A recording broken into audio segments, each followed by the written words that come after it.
Spider-Man, Iron Man, and the X-Men. They're among the most iconic comic book heroes in history, and they simply would not exist without Stan Lee. The visionary behind Marvel Comics lived a life almost as incredible as the characters he created. I'm pretty proud of the fact that some of the stories that I wrote so many years ago are still being read and hopefully enjoyed by the public, and people are making motion pictures based on them and television series. Spider-Man debuted in 1962 and became Lee's most successful comic book creation. Spider-Man is my favorite because he's the most popular and he's known and loved worldwide.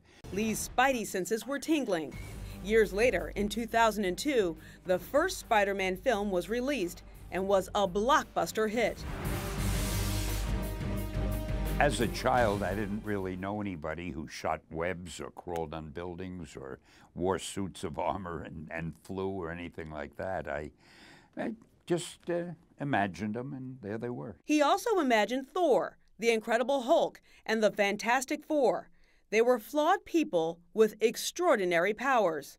I never had any idea that these characters would last this long. In fact, I and the people I worked with who co-created them with me, the many talented artists, we just hoped that the books would sell and we'd continue to get our salary and be able to pay our rent. The movies have done so much for the characters. The movies have given the comic book characters even more prestige. The native New Yorker was born Stanley Morgan Lieber.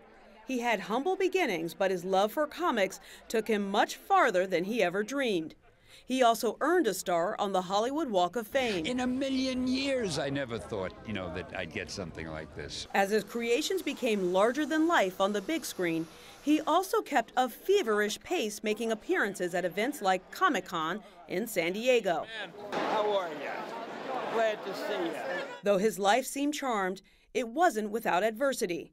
Lee was married to his wife Joan for over 60 years, and they had 2 daughters. However, his youngest only lived for a few days. In his 80s, Lee was involved in various lawsuits against Marvel and Disney over the span of 7 years.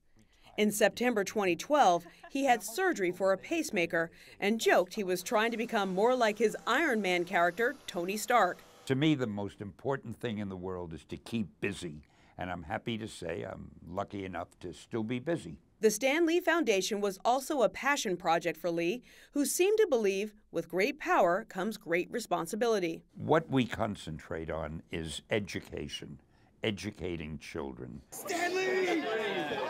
I never would have dreamed years ago that anything like this would happen. The king of comics, who was adored worldwide, was most proud of his family and his comic heroes. Perhaps Lee will be remembered as a legendary innovator with an uncanny ability to capture the imagination. Excelsior!